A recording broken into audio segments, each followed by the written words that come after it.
feeling alone and helpless. Psalm 142, your divine prayer for protection when no one cares. Have you ever felt crushed by the weight of loneliness, as though the world has turned its back on you, that no one sees you, no one hears you, and in your quietest moments, it feels as if even God has forgotten your name? The type of isolation that doesn't just leave you alone, but makes you feel helpless, invisible, and weak. Now picture this: a man trapped in a dark cave, hunted by his enemies, filled with fear, torment, and exhaustion. Desperate, he cries out, not to another human, but to God himself. That man was King David, and the prayer he crafted while in his most vulnerable, forsaken state would become Psalm 142, cry for divine rescue, a petition for protection, and a reminder that no one is truly alone in their suffering. In this video, we'll dive into the timeless truth of Psalm 142, not just as poetry, but as a practical guide for moments when you've hit rock bottom. A psalm that teaches us to cry out in vulnerability, to shift our focus toward divine strength, and to trust in God's plans even when nothing in our lives makes sense. By the end of this journey, you'll see how David transformed his cries of despair into a powerful declaration of faith, one that can bring you clarity, hope, and incredible strength in the darkest of times. Stay with me as we uncover its hidden messages, relatable truths, and life-changing lessons, truths that reach far beyond the era of David and into the challenges we face today. The emotional context: King David's cry for help. Imagine a man who once stood victorious against giants, who was anointed as the future king of Israel, now cowering in the depths of a dark, cold cave. That was King David in Psalm 142. He wasn't on a battlefield or a throne. He was broken, hunted, and alone. Fleeing from Saul, who sought to take his life, David found himself in the cave of Adullam, and it was there, in his lowest moment, that he cried out to God in desperation. His words echo raw pain, the agony of isolation, and the overwhelming weight of helplessness. His story is not just ancient history. It speaks directly to the struggles we face today. David's circumstances were dire. He wasn't just battling enemies with swords and spears. He was fighting emotions we all know too well. Loneliness, fear, and uncertainty pressed down on him like a crushing weight. In his despair, David declares, "No one cares for my life." Can you feel the depth of that statement? It's an admission that the people he'd fought for, led, and trusted were no longer at his side. He had no allies, no refuge, and no answers. And yet, out of this suffocating solitude, David turned his heartbreak into one of the most powerful cries for divine help ever penned. For so many of us, David's cave mirrors our personal caves. It might not be an actual stone shelter in the wilderness, but it could be the suffocating silence of a home where no one listens. It could be the exhaustion of carrying the unspoken weight of anxiety, depression, or betrayal. Your cave might even be the overwhelming uncertainty of not knowing what's next. And in those moments, like David, you might feel abandoned, not just by people, but by life itself. What makes Psalm 142 so extraordinary is David's vulnerability. As a warrior and a leader, he had every reason to hide his emotions. He could have resorted to pride, telling himself he could handle it alone. Instead, he chose honesty. With unguarded words, David said what to many of us are afraid to admit: "I am overwhelmed." He allowed himself to feel his limitations, and in doing so, he opened the door for God to enter. His prayer wasn't polished or rehearsed, it was raw and real, born out of desperation. And that's the beauty of it. David teaches us that when we cry out to God, we don't have to be perfect, we just have to be honest. This psalm does something profound. something many of us need to hear. It doesn't rush past the pain. It gives permission to sit with sorrow, to name the darkness, and to cry out from the depths. It acknowledges that loneliness is real, despair is crushing, and sometimes it feels like there's no way out. Yet, in the same breath, it redirects that pain toward hope. David may have been surrounded by darkness, but he still looked up. His circumstances didn't change immediately, but his perspective did. And that shift from despair to trust is the heart of Psalm 142. David's words remind us that even when no one else hears, God does. Modern life often convinces us that loneliness is a personal failing, something to hide or fix on our own. Social media feeds show us highlight reels that amplify our feelings of isolation. We hide our pain behind smiles, pretending we're fine, all while wondering if anyone would care to notice the truth. But David offers a different approach. He doesn't hide his struggles. He brings them fully into the presence of God. The lessons here are transformative. David shows us that it's okay to reach the end of ourselves. It's okay to cry out in frustration, to question, and to feel broken. And most importantly, he shows us that God doesn't reject those cries. Instead, he welcomes them. In David's darkest hour, God became his only refuge, his sole source of protection and strength. And through his vulnerability, David discovered something that many of us forget. When no one else is there, God is enough. Even though Psalm 142 is born out of David's personal crisis, its message is universal. It reminds us that loneliness and helplessness are experiences that transcend time, culture, and circumstance. They're part of the human condition, but they don't have to define us. This psalm reveals that when we face the cave weather, it's literal or emotional, we are not left to navigate it alone. God meets us there. David's cry carries the reassurance that you don't need to have the answers to find comfort. You don't need to have a plan or feel strong to find hope. All you need is the willingness to call out to the one who sees you, even when it feels like the whole world has turned away. For David, that cry wasn't the end of the story. It was the turning point. It was the moment he stopped looking at the depth of his loneliness and started looking toward the height of God's faithfulness. If you've ever felt like no one cares, Psalm 142 speaks directly to you. In David's rawness, you'll find a companion for your sorrow. In his prayer, you'll find permission to cry out.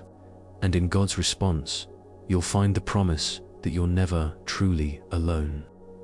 Even in the darkest cave, light is closer than you think. The universal human need for comfort. Loneliness is woven into the fabric of the human condition. No matter who we are or where we come from, we all encounter moments when the world feels distant, indifferent, or even hostile. It doesn't matter how connected we appear on the surface through friendships, family, or technology. There are times when isolation overtakes us in ways we can barely articulate. David's words in Psalm 142 perfectly capture this reality. His voice isn't just his own. It's the voice of anyone who's ever felt the heavy silence of being unseen, unheard, and unimportant. David's cry, "No one is concerned for me. I have no refuge. No one cares for my life," resonates across centuries because it names something many of us are afraid to admit. One of the hardest truths about loneliness is the vulnerability that comes with sharing it. The fear that if people truly knew the depth of our emptiness, they might withdraw even further.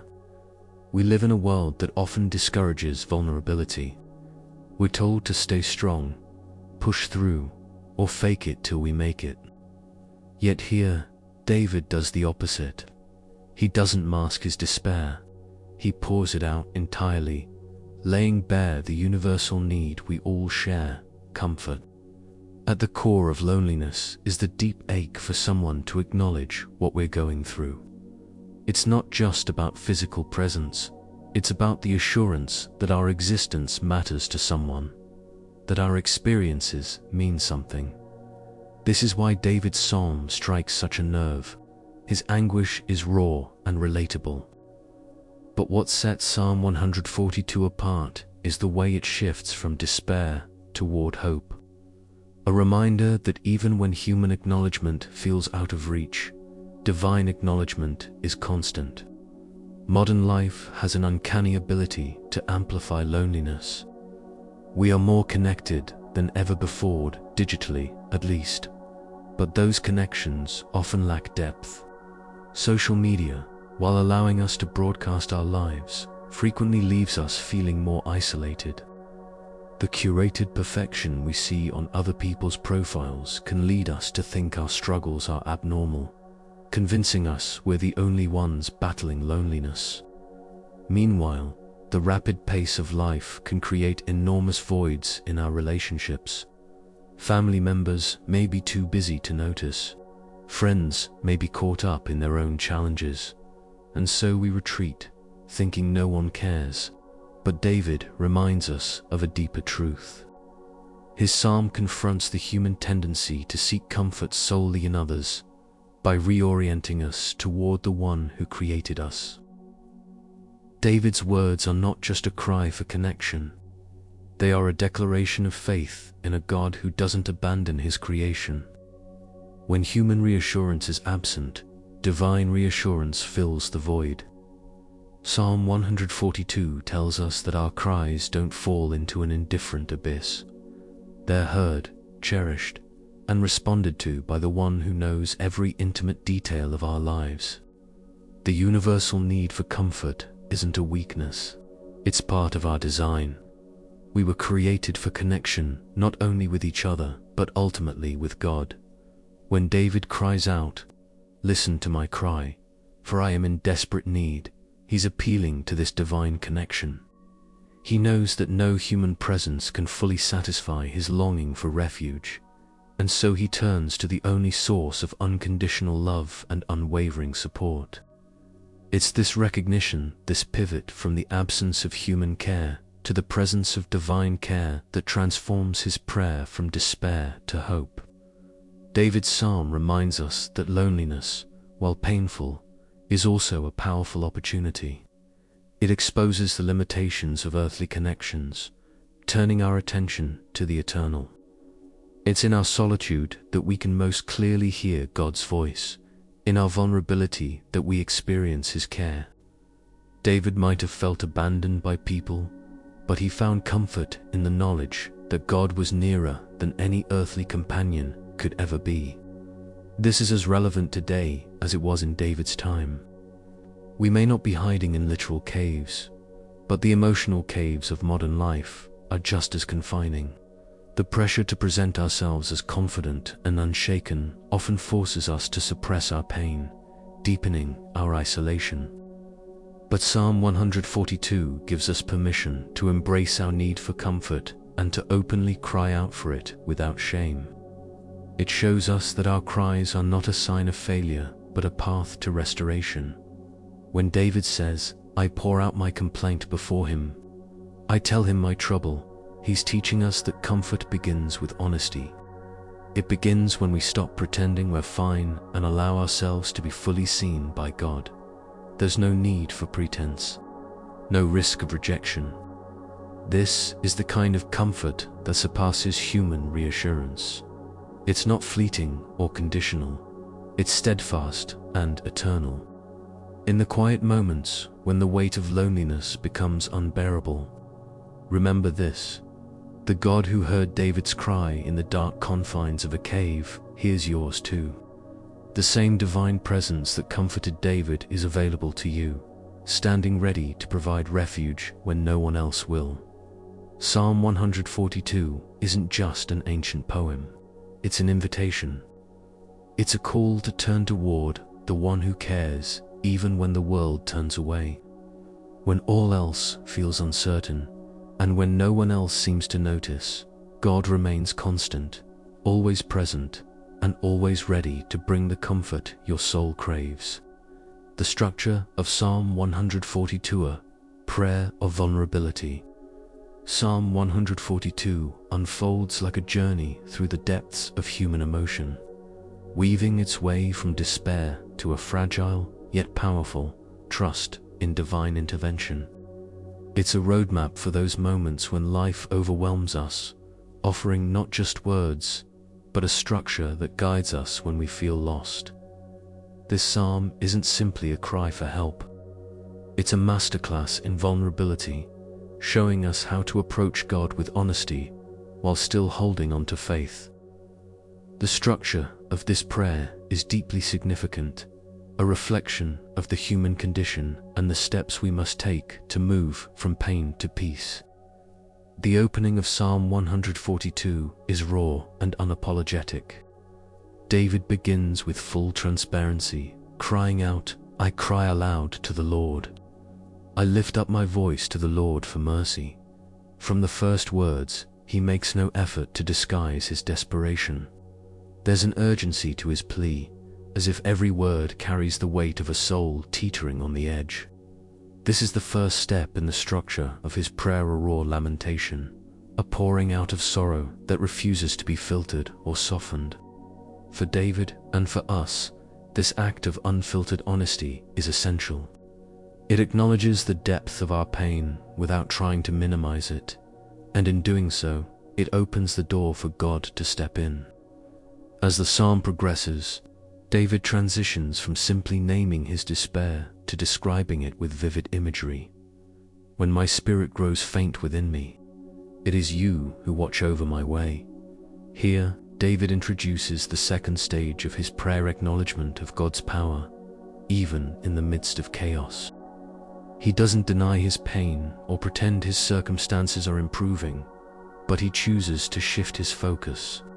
Instead of dwelling solely on his enemies or his isolation, he begins to look toward God, reminding himself of the divine presence that remains constant. This acknowledgement is far from passive. It's a deliberate act of faith, a decision to trust in God's watchful care, even when everything around him feels unsafe. David doesn't yet see deliverance, but he clings to the belief that God's eyes are upon him, that his path, however dark, is not hidden from divine sight. In this shift, David teaches us that faith isn't about denying our struggles. It's about inviting God into them. It's about recognizing that his presence doesn't erase the pain, but it transforms how we carry it. The final stage of Psalm 142 brings us to the prayer for deliverance, where David boldly asks God to intervene. "Set me free from my prison, that I may praise your name."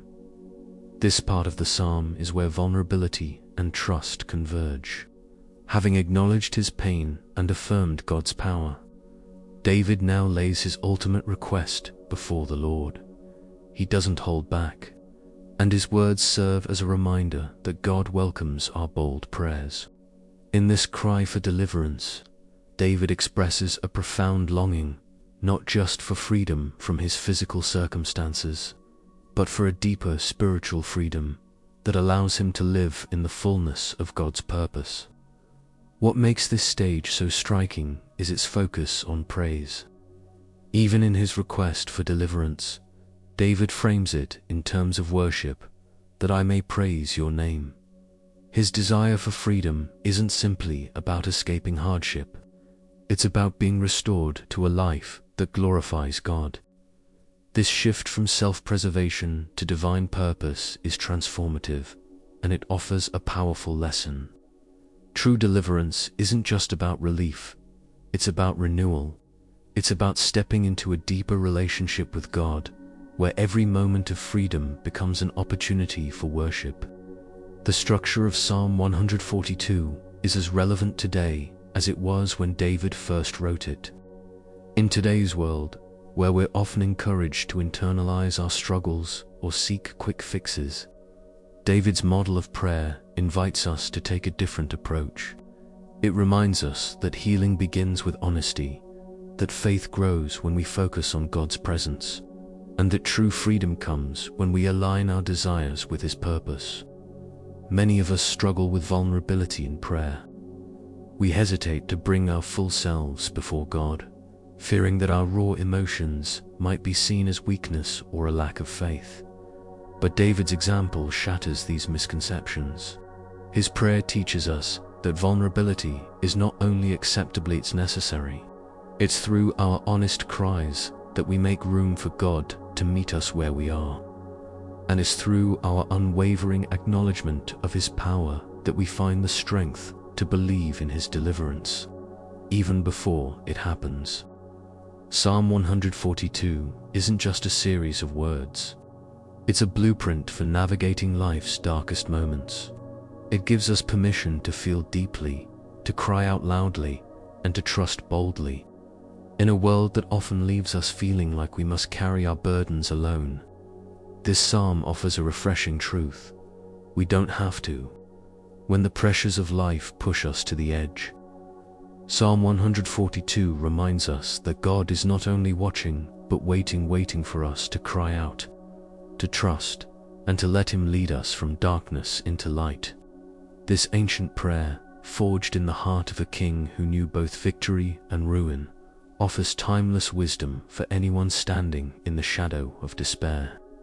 Its structure teaches us not only how to pray, but how to hope. It's a roadmap back to God, guiding us step by step toward His eternal refuge. In David's words, we find not just a glimpse of his soul, but an invitation to bear our own, trusting that even in our most vulnerable moments, we are held by a love that never fails. Hidden wisdom themes of surrender and trust. Psalm 142 carries an underlying current of wisdom that's easy to overlook if we only focus on David's cries for deliverance. Beneath his raw lament lies a profound theme: surrender. Not surrender in the sense of giving up or succumbing to despair, but a spiritual surrender, one that acknowledges our human limits and places full trust in God's limitless strength. In this theme of surrender, woven delicately through David's words, we uncover a roadmap not only for survival, but for spiritual liberation. David doesn't begin this psalm claiming to have all the answers. Instead, he admits to being overwhelmed, saying, "When my spirit grows faint within me." This acknowledgement of personal weakness is critical. It's here that David shows us the hidden strength found in surrender. Modern society teaches us to fix everything ourselves, to be self-reliant, to push harder, to solve problems as though failure to do so is a personal shortcoming. But David flips this notion entirely. He doesn't try to fight his way out of his predicament through his own strength. Rather, he leans fully into God, surrendering his situation and emotions to divine control. This act of release is not a moment of weakness, but a demonstration of extraordinary spiritual wisdom. Surrender, as David models it, is an act of trust. It requires admitting that we cannot do it all on our own, and that's okay. But surrender is not passive. It's a deeply active, intentional decision to place what we cannot control into God's hands. David doesn't retreat into hopeless resignation. Instead, he cries out with complete faith that God is capable of doing what he cannot. This faith is not blind optimism or wishful thinking. It's rooted in David's unwavering belief in the nature of God, his compassion, his faithfulness, and his ability to bring deliverance even when all seems lost. In this way, David illustrates a truth that many of us struggle to accept. Surrendering control is not giving up, it's giving over. To surrender to God doesn't mean abandoning our responsibilities or ceasing to care about our struggles. It means releasing the illusion that we're in control and trusting that the one who speaks galaxies into existence can handle the burdens we carry. David's words remind us that surrendering to God is not a fallback option when all else fails. It's the first and best response to any challenge. But there's another layer of wisdom nestled in Psalm 142, the distinction between surrender and apathy. When David pleads, "Listen to my cry, for I am in desperate need," he isn't succumbing to despair or adopting a defeatist attitude. His words are an active declaration of trust. He's not asking God to merely take away his pain. He's asking for God's presence in his predicament and deliverance in a way that aligns with divine purpose. This subtle difference is crucial. Surrender isn't indifference. It's choosing to trust. It's placing your faith in the idea that God not only hears your cries, but is actively working for your ultimate good, even in your darkest moments. Here lies another kernel of wisdom. Surrender doesn't mean immediate relief. David was still in the cave when he wrote these words. His enemies hadn't vanished, and the physical danger hadn't disappeared. But even in the absence of visible change, David's trust in God gave him peace. Surrendering doesn't guarantee instant transformation of our circumstances, but it does transform our hearts. It clears the way for hope, peace, and clarity to replace fear and despair. This is the essence of faith, learning to live in trust even when nothing appears to be changing. David's journey in Psalm 142 reflects the journey of many of us. We often resist surrendering control because we associate it with failure or vulnerability. But Psalm 142 shows us that there is strength in vulnerability and immense peace in surrender. When we try to control everything, we bear a weight that was never meant for us. In these moments, David's words prompt us to consider this question. What if surrender isn't weakness at all? What if it's the key to finding strength in God? To bring this into our modern lives, consider how surrender aligns with the principles of emotional health and spiritual well-being. Psychology tells us that trying to maintain control over uncontrollable circumstances leads to chronic stress, anxiety, and even physical illness. Surrendering, whether through prayer, meditation, or reflection, allows the mind and body to release its grip on toxic patterns of stress, making space for peace and clarity. David's act of surrender in the psalm, then, isn't just an act of faith. It's also a profound step toward emotional healing. But what truly sets Psalm 142 apart is its call to trust God even when the outcome is uncertain. This psalm invites us to live in the tension between what we can't control and what God promises. In these moments, we can reflect on David's words as a mantra for faith. You are my refuge, my portion in the land of the living. With these simple words, David shifts his focus from his circumstances to God's unchanging nature, finding comfort not in what he can see but in the assurance of who God is. The hidden wisdom of surrender and trust in Psalm 142 isn't just for David's day, it's an eternal truth that speaks to every generation. If you're holding on to something too tightly, whether it's fear, anxiety, or the need to control, this psalm reminds us that it doesn't have to be this way. Surrender isn't losing the battle. It's handing it over to someone far greater, someone capable of carrying you through it and bringing you into a place of peace. David may have written this psalm from a place of desperation, but its lessons echo hope. They remind us that in surrendering to God, we don't lose ourselves, we find ourselves. We find that even in our darkest caves, God is present to hold, protect, and carry us. And when we trust Him fully, what once felt like surrender begins to look a lot like freedom. The role of gratitude in the midst of despair. When life presses you to the edge, gratitude might feel like the last thing on your mind. How can you be thankful when the walls around you seem to be caving in, when the weight of loneliness wraps itself around you like a heavy cloak? Yet, in the depths of despair, gratitude becomes not just a challenge, but a lifeline, a spiritual practice capable of shifting both our perspective and our very soul. In Psalm 142, while David focuses on his cries for deliverance, the underlying thread of his trust in God's response is, in itself, an expression of gratitude. And this is where we find one of the Psalm's most hidden yet powerful lessons. At first glance, Psalm 142 does not appear to center on gratitude. It feels raw and unfiltered, filled with lamentation and pleas for help. But there's something extraordinary happening just beneath the surface. For David to cry out to God as he does, to plead for deliverance and call the Lord his refuge, he has to believe two things: that God is listening and that God cares. This foundational trust is an act of gratitude in its purest form. It acknowledges that even in the darkest moments, God is still present, still good, and still sovereign. Gratitude here is not loud or boastful. It's quiet, unspoken, and foundational, an essential posture of trust in God's presence and provision. The modern mind often associates gratitude with clear and immediate blessings.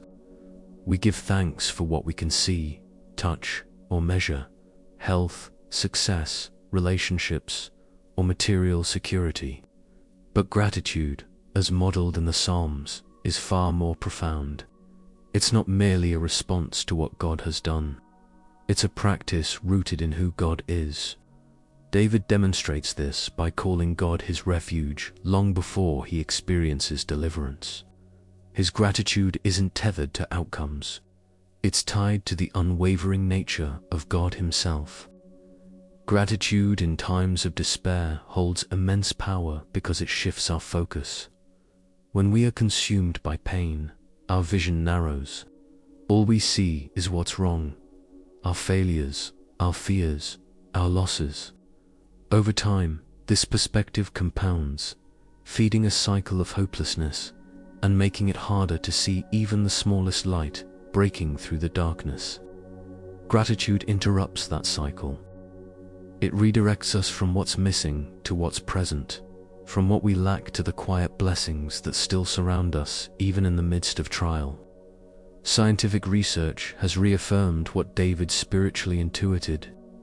Studies have shown that gratitude practices, like listing things you're thankful for or simply meditating on a positive experience, activate parts of the brain associated with the release of serotonin and dopamine, neurotransmitters critical for regulating mood.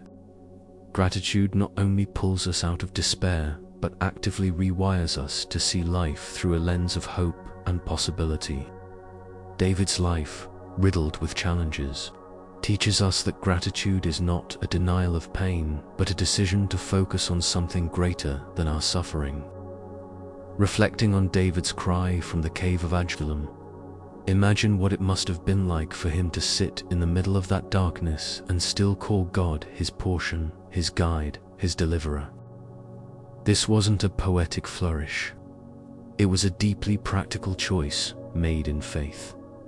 Gratitude, in this context, is defiance. It's standing amidst wreckage and declaring that goodness still exists because God exists. It's saying, I see the storm, but I choose to focus on the steady hand that will guide me through it. The beauty of gratitude is that it does not demand perfection or immediate results. It begins with the smallest flicker of acknowledgement. Maybe for David, in that cave, every breath became a prayer of thanks. He was alive. God had not abandoned him. And even though he couldn't yet see the escape, he trusted that God was already working on his deliverance. These quiet, simple recognitions are often where gratitude begins. It may feel small, almost inconsequential in the face of overwhelming hardship, but gratitude, no matter how small, creates momentum. It plants seeds of hope and strengthens our resilience, shift by shift. For us today, gratitude doesn't require perfect circumstances. If anything, its truest power emerges when life feels broken. In those moments, we begin with what we have, no matter how small it feels. A chance to breathe, a glimmer of light, a friend who offers a kind word. All of these are gifts, indicators that even in our darkest places, God's hand is still at work. David's cry reminds us to look beyond despair, to peer through the cracks in our suffering, and to find evidence of God's quiet blessings reaching us even in our pain. But there's something more. Gratitude is intimately tied to freedom. When David prays, "Set me free from my prison, that I may praise your name," his words suggest that gratitude is not just the byproduct of deliverance, but also its catalyst. The action of praising God, of shifting his focus to divine goodness, creates the mental and spiritual space he needs to step into freedom. Just physical freedom, but emotional and spiritual liberation as well. Gratitude doesn't ignore the prison. It transforms how we experience it. It opens a doorway to peace even before the walls come down. Gratitude also has a ripple effect. While it begins within us, it extends outward, influencing our interactions with others. A grateful heart creates compassion, fuels kindness, and builds connections in the caves of loneliness. David's hope in his psalm isn't just for his personal rescue. It's that others will join him, that the righteous will gather about me because of your goodness to me. Gratitude acknowledges the personal blessings we receive while creating a space for community and shared hope to emerge. If you find yourself in a place of despair, practicing gratitude can feel counterintuitive, even impossible. But remember this: gratitude is a choice, not a feeling. Begin by acknowledging the smallest blessings, however hidden they may seem. Speak them out loud or hold them silently in prayer. Like David, trust that God is working even when his presence feels distant.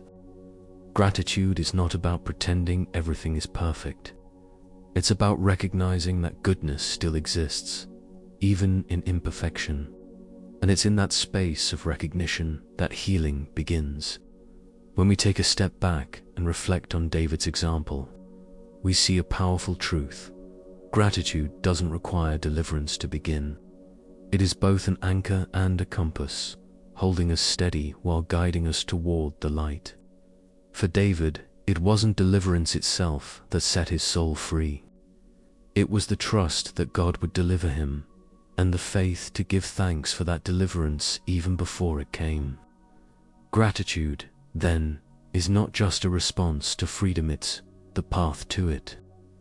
Practical application, turning Psalm 142 into your daily prayer. Psalm 142 is more than a historical cry for help. It's a template for every soul wrestling with the weight of life's darkest moments. David's words, though penned in the confines of a cave centuries ago, carry lessons and practices that remain profoundly relevant. And while the beauty of this psalm lies in its poetic depth, its true power emerges when we bring it into our daily lives. It's not meant to stay on the page, it's meant to be lived, prayed, and breathed into every corner of our existence. Psalm 142 can become your anchor, your framework for navigating feelings of loneliness, despair, and spiritual confusion. To do so, we must understand how to take its structure and turn it into a personal, transformative practice. David's prayer begins with a cry from a place of vulnerability. I cry aloud to the Lord. I lift up my voice to the Lord for mercy. This is your starting point. When life feels unbearable, the first step is honesty. The language doesn't have to be fancy, nor do your words need to follow poetic structure. Just start where you are, whether it's whispering to God through tears or writing your thoughts in a journal to Him. The point is to be real.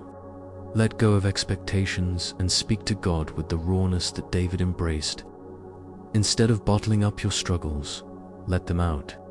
Even if your words feel chaotic, that's okay. God isn't listening for polish. He's listening for connection. Make it a habit to set aside a moment each day, no matter how brief, to pour out your heart to Him. Think of it as an honest dialogue where nothing is hidden and all is welcomed. As you speak to God, begin to name your burdens. David was specific. Listen to my cry, for I am in desperate need. Rescue me from those who pursue me. He was not vague in his request. He laid his troubles out before God, identifying what was overwhelming him. When bringing Psalm 142 into your prayer life, follow this example. Be specific with your struggles. If you feel lonely, name it. If you feel overwhelmed, say it. If you're struggling with finances, relationships, mental health, or anything else, verbalize it. Naming your burdens doesn't make them larger. Instead, it invites God into them. And when you name your struggles daily, you'll begin to notice how the weight starts to shift. This practice isn't about focusing on the problem. It's about bringing those struggles into the light of God's presence. As David works through his prayer, something remarkable happens. His focus begins to shift from his overwhelming circumstances to God's overarching power. When my spirit grows faint within me, it is you who watch over my way. This marks a pivotal moment, the shift from lamentation to faith. When translating this into your daily routine, take a pause after expressing your burdens and reflect on who God is. Remind yourself of His authority over the situation. You might find that repeating parts of the psalm aloud strengthens this practice. You are my refuge, my portion in the land of the living. Say these affirmations not as empty words, but as declarations of trust, even if your emotions haven't caught up yet. Over time, this habit redirects your mind from dwelling solely on the struggle to resting in the reality of God's presence and care. One of the most transformative aspects of Psalm 142 is its balance between honesty and hope. The vulnerability of David's cry never collapses into despair, because alongside his pain, he dares to trust in a future beyond it. When bringing this into your daily practice, it's essential to intentionally pray for deliverance, not just in a broad sense, but in specific ways that align your desires with God's purposes. David prayed boldly, "Set me free from my prison, that I may praise your name." When you pray, imagine what freedom from your personal struggles could look like. Ask God for it. And just as David did, root those prayers in God's glory. Pray not only for relief, but for renewals, so that your deliverance leads to purpose, growth, and an even deeper relationship with God. Another practical step is reflecting on Psalm 142 in small, consistent moments throughout your day. While setting aside time to pray is important, God's presence isn't confined to those moments alone. Carry David's words into your everyday rhythms. On a hectic day, when you're feeling drained, simply say, "When my spirit grows faint within me, it is you who watch over my way." Let that sentence become a quiet mantra, a reminder that God is aware of your path, no matter how difficult it feels. Keep parts of the psalm written somewhere visible on your desk, your phone, or even a sticky note, and allow its truths to interrupt moments of stress or doubt. As you establish these practices, it's crucial to make space for gratitude, as David did. Even in his darkest confession, David held on to trust in God's character, which is a reflection of quiet gratitude. End your prayers or reflections with thankfulness, not necessarily for the resolution of your circumstances, but for God's presence within them. Gratitude rewires the trajectory of our thoughts, nudging us toward hope and endurance. To fully integrate Psalm 142 into your life, consider creating a personal psalm inspired by its structure. Begin with your raw emotional state, naming your struggles honestly. Shift into acknowledging God's character and faithfulness, declaring your trust in His presence even when emotions haven't caught up. Finally, pray specifically for deliverance, asking God for freedom and renewal, while anchoring your desires in His glory.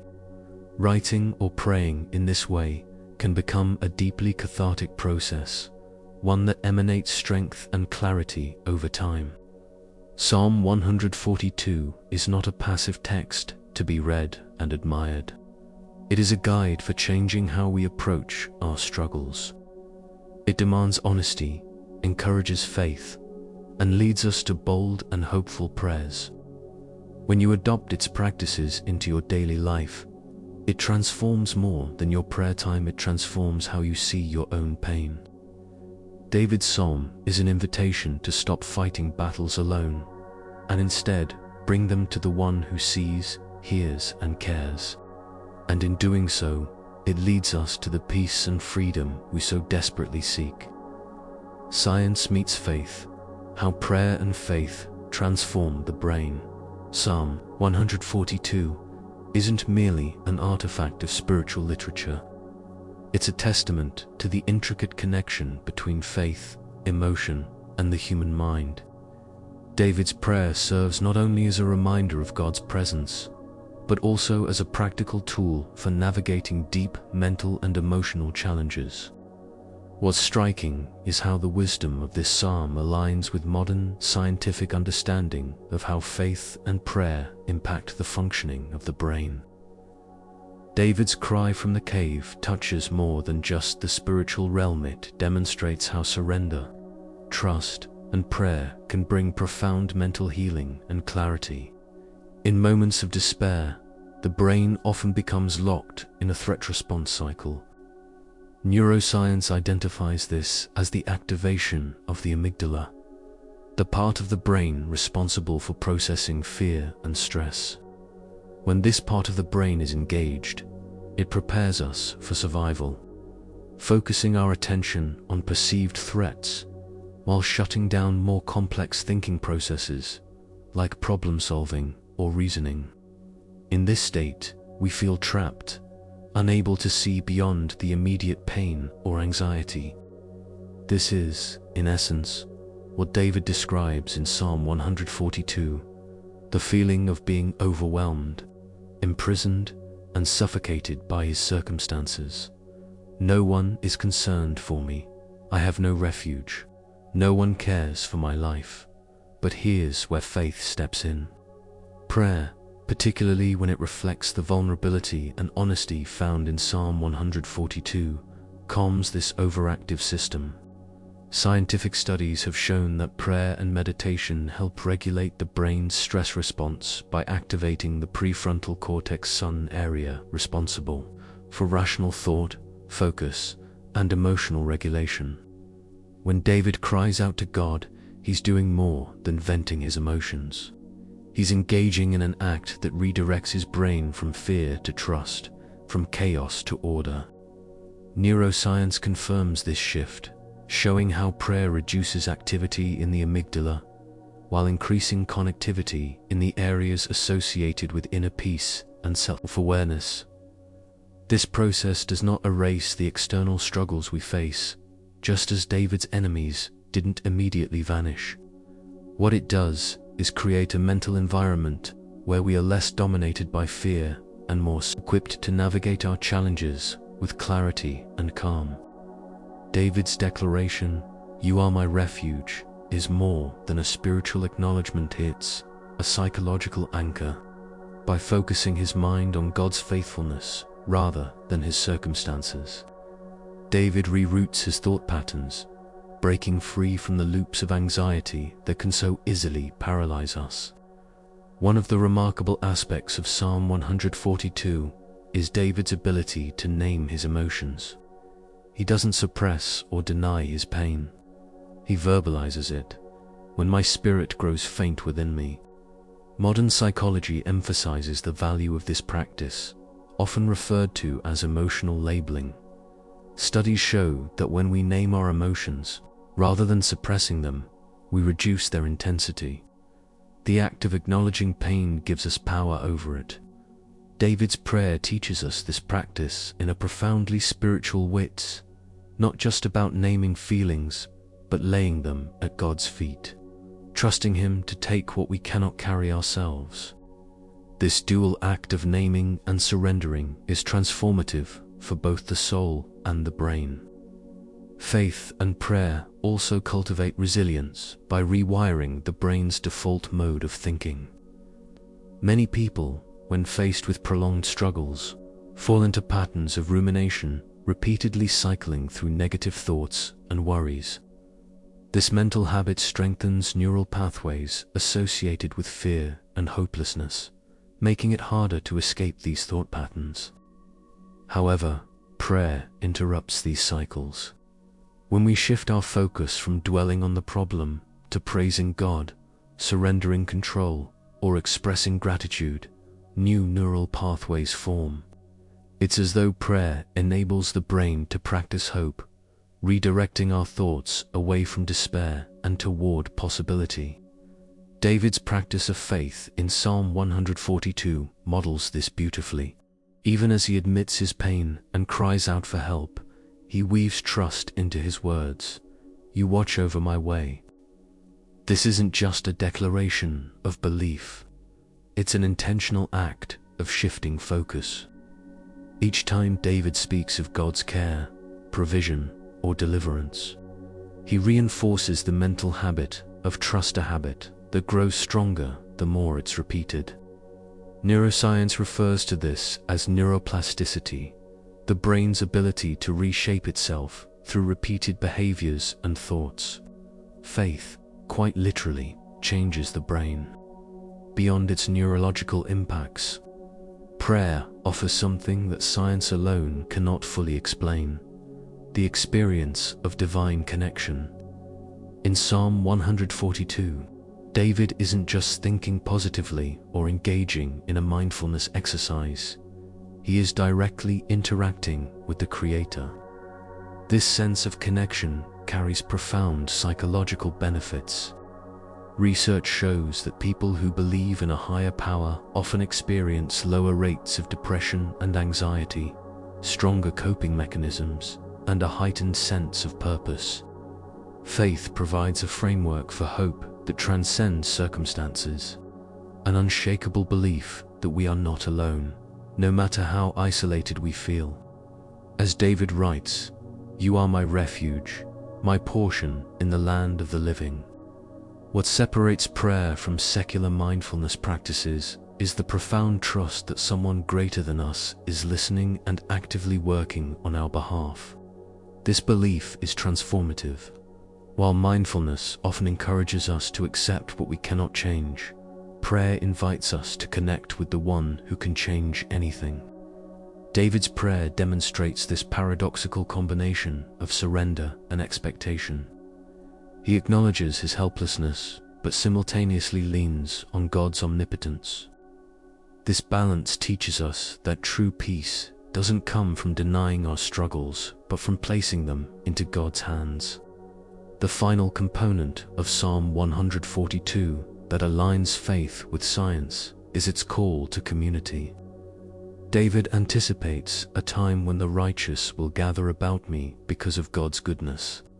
Studies have consistently shown that strong social connections are one of the greatest predictors of emotional and mental well-being. Faith communities, in particular, offer unique sources of support, providing encouragement, accountability, and shared hope. David's prayer reminds us that although loneliness often feels permanent, it's temporary in God's design. Deliverance leads to renewed connection, not only with God, but also with others. What David exemplifies in Psalm 142 is as practical as it is profound. In moments of despair, going to God in prayer not only satisfies our spiritual need for connection, but also rewires our brain, calms our spirit, and restores clarity. It reroutes us from cycles of fear into patterns of trust, transforming our perspective even when the external circumstances remain unchanged. If you've ever wondered whether prayer works, it's not just theology that affirms it's also science. Psalm 142 invites us to step into this transformative process. Through prayer, trust, and surrender, God meets us in our despair, not only healing our hearts but reshaping our minds. And in that divine partnership, we find peace even in the midst of the storm. Encouragement: you are never truly alone. Loneliness can feel like a silent storm, swallowing every ounce of joy and convincing you that you've been forgotten by everyone, including God. The world moves on around you, and yet you feel stuck, invisible, and discarded. It's a suffocating sense of separation, as though no voice will answer when you cry out. In Psalm 142, David puts this struggle into words. Look and see, there is no one at my right hand. No one is concerned for me. I have no refuge. No one cares for my life. These words aren't just his. They're the universal cry of every heart that feels abandoned, misunderstood, or unseen. Yet, as deeply as this loneliness cuts, David reminds us of an unshakable truth. Even in the darkest moments, you are never truly alone. The power of Psalm 142 lies in the revelation that when everyone else seems to vanish, God steps closer. David may have felt forgotten by people, but he was never hidden from God. You are my refuge, he declares, even as he sits isolated in a cave. This is the crux of the psalm.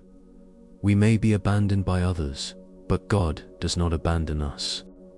His presence doesn't waver, his love is not conditional, and his ability to bring comfort isn't limited by our circumstances. What David gives us is more than hope. He gives us certainty. Loneliness may feel permanent, but it's anything but in the presence of God. We've all felt the sting of being overlooked. Perhaps it's in your relationships, friends who forget to call, family members who fail to notice your struggles.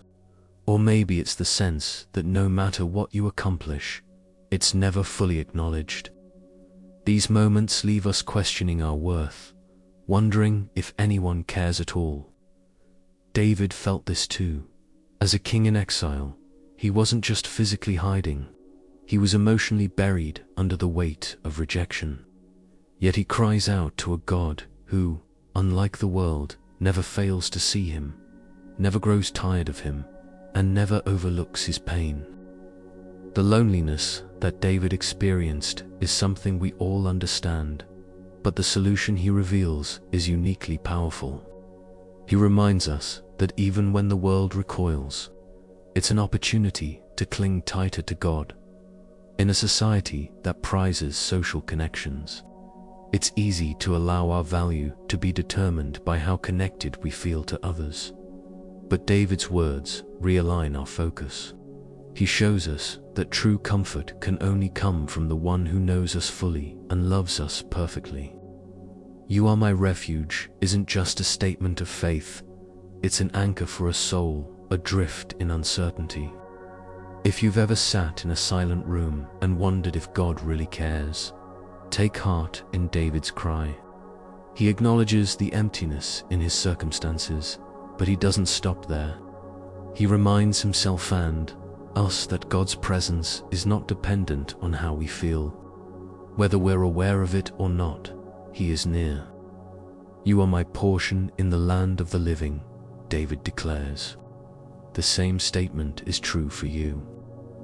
Your worth does not rest in what the world sees or ignores, rests in the unchanging truth that God not only sees you but also walks alongside you every step of the way. One of the profound truths of Psalm 142 is that even our most honest cries are acts of faith.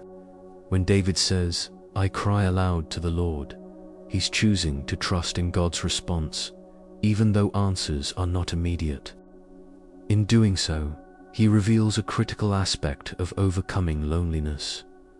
Prayer is not only a balm for the soul, but also a bridge to divine connection. When you cry out to God, you are not casting your words into an empty void. You are reaching out to someone who already knows your heart and has seen every tear. The act of calling out to him isn't just therapeutic, it's transformative. God's response may be quiet, but it's never absent. And through his presence, loneliness begins to lose its grip, replaced instead by a deep, abiding reassurance. David also points to another reality of God's care. It's not just that he listens, but that he actively protects. The phrase, "You are my refuge," carries with it the promise of safety. A refuge is more than a shelter.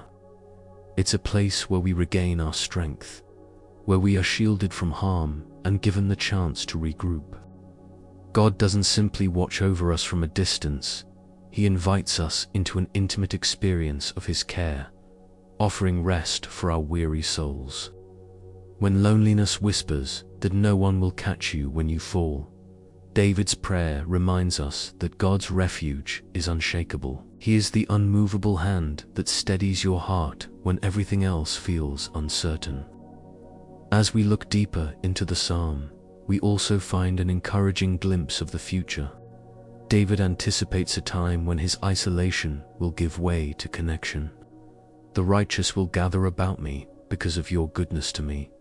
This isn't just a throwaway line, it's an anchor of hope. It assures us that seasons of loneliness are not permanent. God's deliverance is not only personal, but communal. His plan includes restoration, bringing us back into meaningful relationships and community. Even if it feels as though no one is near you now, this promise guarantees that God's goodness is preparing a place for you among others who will recognize, value, and celebrate his work in your life. If loneliness has wrapped itself around you, turning even the smallest moments into struggles, Psalm 142 offers a way forward. Start with honesty. Like David, cry out without reservation. Speak your sense of abandonment, your confusion, and your exhaustion. Don't hold anything back, for God welcomes every piece of your soul, even the broken parts. But don't stop there. Remember that your prayer is heard by a God who doesn't just listen, but responds. He becomes your refuge, your strength, and your portion, not because you deserve it, but because his love for you is beyond measure. The encouragement of Psalm 142 is this: you may feel alone, but you aren't. The one who formed you, who knit you together with care and intention, has not lost sight of you. He hears your voice in the silence, and he answers with his presence. No matter how invisible you feel to the world, you are fully known and cherished by God. You are not forgotten, you are not forsaken. And though the cave of loneliness may seem endless, the God who carried David out of his darkness will do the same for you. His refuge remains, steadfast and waiting, just as it has been all along. Building a spiritual community. Loneliness often convinces us that we're facing life's struggles entirely on our own. But one of the hidden treasures within Psalm 142 is the promise of connection, restoration, and community. When David cries out from his cave, his plea is deeply personal, yet it contains a vision that looks beyond his isolation. "The righteous will gather about me because of your goodness to me." It's a reminder that no matter how distant people seem or how crushing the weight of being alone feels, God's plan for his people is rooted in community, a spiritual fellowship that uplifts, encourages, and strengthens one another. And it begins with you stepping into that vision. The final call of Psalm 142 challenges us to move beyond passive faith into active participation in God's restorative plan. If David, in the darkness of the cave, could trust that God would not only deliver him, but also reunite him with others who share his faith, then we, too, are called to embrace this truth. The call to action is clear. Healing is not just internal, it flows outward. Once you turn to God as your refuge and find comfort in His presence, you are invited to be a vessel of that same comfort to others. And through this, a spiritual community begins to form. Building this community starts with vulnerability. David's words in Psalm 142 are strikingly honest because they strip away all pretense.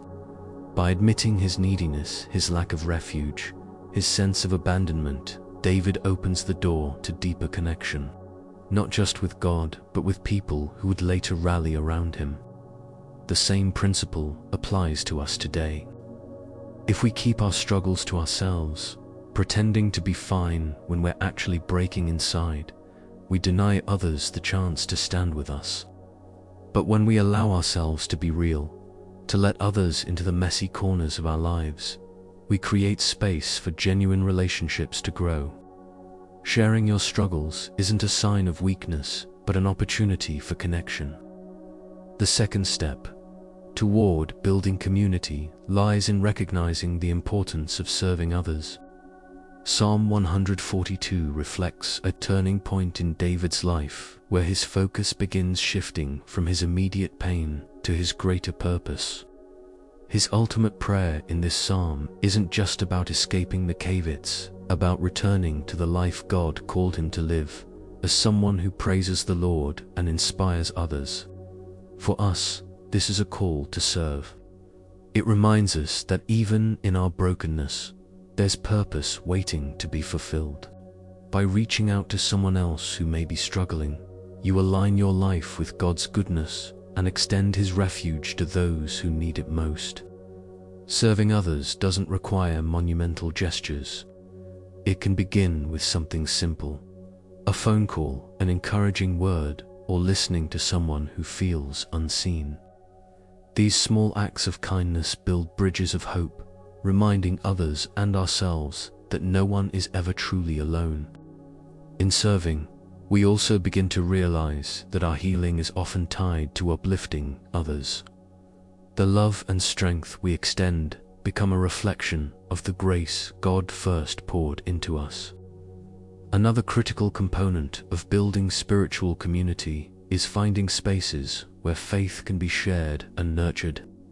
David speaks of the righteous gathering around him, and this vision highlights the need for supportive, faith-centered environments. These aren't just places where people come together physically, these are spaces where God is at the center, shaping every interaction and conversation. Whether it's a church, a small group, or even an online gathering of believers, intentionally surrounding yourself with people who encourage your walk with God is transformative. These communities foster accountability, prayer, and spiritual strength, helping you grow in faith while also giving you the opportunity to pour into others. But community doesn't form in a vacuum. It relies on intentionality. Just as David made the choice to cry out to God and trust in His plan, we must actively pursue fellowship. It starts by being present, by showing up. Attend that gathering, respond to that invitation, or start a conversation with someone who's been on your mind. You might not feel ready, you might feel unworthy, but Psalm 142 reminds us that our struggles don't disqualify us from community. They deepen our need for it. Healing and connection often come while we're still in the process of finding clarity in our personal battles. In David's vision of the righteous gathering, we also see a reflection of gratitude.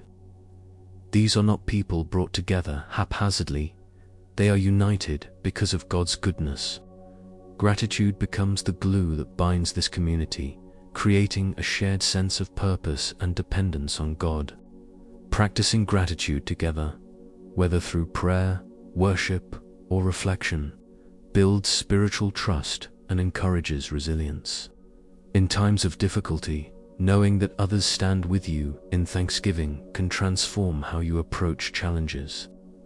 It shifts the focus from individual struggle to collective hope. The beauty of this gathering lies in its diversity. David's righteous companions weren't just an exclusive group, they included those who shared in his faith, his struggles, and his prayers. Similarly, the spiritual community God calls you to build will not always look like you or think like you. It will extend across boundaries, reflecting the inclusive nature of God's love. Psalm 142 reminds us that all who seek refuge in God are brought together by the same grace. Community is not about perfection. It's about unity in brokenness and in shared dependence on the mercy of God. Ultimately, the call to build a spiritual community isn't about waiting for others to find you, it's about being the one to step forward. Strength and connection don't come from isolation. They come from vulnerability, service, and faith-driven action. When you choose to share God's love, when you allow Psalm 142 to guide your life, you begin to see that the cave of loneliness was never the end. It was a transition, a space where God prepared you to step out and re-engage with the world, renewed and ready. So, take the step. Begin within yourself, crying out to God and placing your trust in His refuge. Then extend that trust outward. Find someone in need of encouragement. Seek out a place of worship, or create a space where people can gather, pray, and grow together. Let Psalm 142 remind you that no matter how lonely or forgotten you felt, God is working not just to restore you, but also to surround you with others who will walk alongside you in faith. His promise of community is as real as His presence, and together, through His goodness, we will gather stronger and more united than we ever could have been on our own.